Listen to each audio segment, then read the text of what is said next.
I gotta laugh at myself. I just got done showing that video of how to do the L springs and that, and I'm still working on a few traps here and got a dozen done already, and was starting on the second dozen here. And well, with these, after I take them apart, I'm cutting the L off, because that makes your lever and makes your loose jaw sit up higher. And I was snapping the one spring back in place, and that's how strong these number 5 springs are on this side of the trap. I'm snapping the springs back in place, and what do? You know, that good saying, if you're gonna be stupid, you better be tough. Well, I'm holding the trap like this, okay, and I was doing this spring, and I cut the L off, like I said, and I apologize that I'm like laughing. It's just, it's really funny. So instead of grabbing my pipe and doing it the way you're supposed to do it and slide it over, I figured, what the heck, I'm just going to use the screwdriver, the flathead, and just, slide it on out. And it slipped. And I put that right through my, there it is, right through my thumbnail. You can kind of see where the hole is, where the spring came into it. Right through my thumbnail. And it started to try to poke me through. Good news is I won't have to worry about drilling a hole in this nail to relieve the pressure, because there's already a decent hole in there from that spring tip going in there. And then of course it went down through along my nail, but I just had to turn the camera back on for that. If you're gonna be dumb and rush yourself, and yeah, you better have some tough fingers there. I mean, that ain't nothing. I mean, that's perfectly fine. It's better than whenever I was first messing with these traps. My buddies even got to see it. I got my pinky in one, and wow, I got it right in between the lug and the lever here, and it just I would have had no problem taking it through the jaws, but getting it in that lever and coming up through in between the jaws like that, it was little fugly there for a little bit.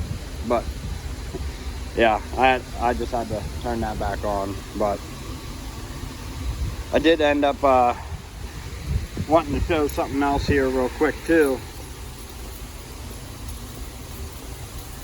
We gotta go around the shop here. Sorry, I don't show like the machines and that in the shop, just because it's some parts I'm not allowed to do that with, that are ran on the machines here. But did get myself a nice little setup here. I got my little saw there, and got the toolbox over here, the welder, got some of Mark J. Larson stickers on there and magnets. Thank you for sending me that, buddy.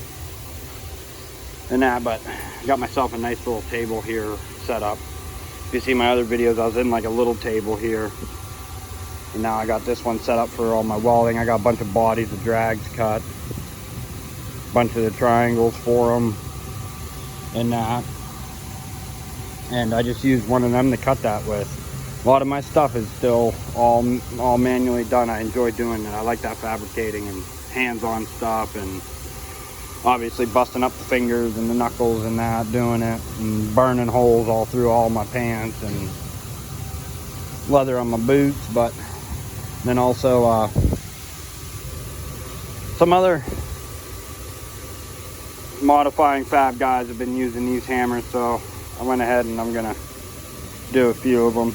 This is my personal one that I made just to test out, but gonna make a few of the shorty handle ones and that, take with me to our little rendezvous event. Maybe a couple of the big ones. Those are very expensive hammers and that, but they should last a lifetime and that. And there's them S-Swing hammers are very, very nice quality hammers, so I'm gonna start making my diggers out of them.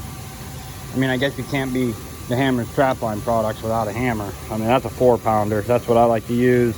I'm gonna make some smaller ones because that is not a hammer for most people to want to swing all day. It doesn't bother me though. So I like mine being 4-pound. If you've seen in any of my other videos, I am beating some stuff into some rocky ground. But yeah, I got myself set up a little bit differently here now with the welding table, and I got a big metal plate that goes on here that has all my like little fixturing for doing the drags and that. I just lay it right on there, zipper down with 2 bolts, so that way I got good ground contact there. And then I'll be laying down some super stakes, and I'm gonna do a couple Wolf Fang drivers to take with me. Not many. I'm not taking a lot of products with me, just a few of each thing that I do, and that because I mean, the steel prices alone are getting crazy. I mean, there's 2.5 dozen drags here that need welded up, and the cost of that darn near what I'll be getting back for after I sell the drags and that. But go over there and cut the Wolf Fang ones on Bridgeport. But I also got the shiny sticker that Mark sent me on my helmet there. But I'm gonna be doing some standard drivers here next after I get through these traps, and then my hex steel should be in by the end of next week. I'll hurry up and get them machined and sent off to heat treat, along with my standard 5/8 round, even my standard driver, which I consider any driver made out of round, whether it's heat treated or not. That's a standard driver. That's not a heavy duty driver. In my opinion, round is not heavy duty regardless of how it's heat treated and that. But bunch of 5/8 round here. I'm gonna make a few dozen standard super stake drivers for a guy who has a little trap supply store down by where our rendezvous is, and he asked if I would do that for him. And as busy as I am, I said, yeah, I'll take it on. I'll make a few dozen up. I'll send them off, have them heat treated with my actual heavy duty hex drivers, and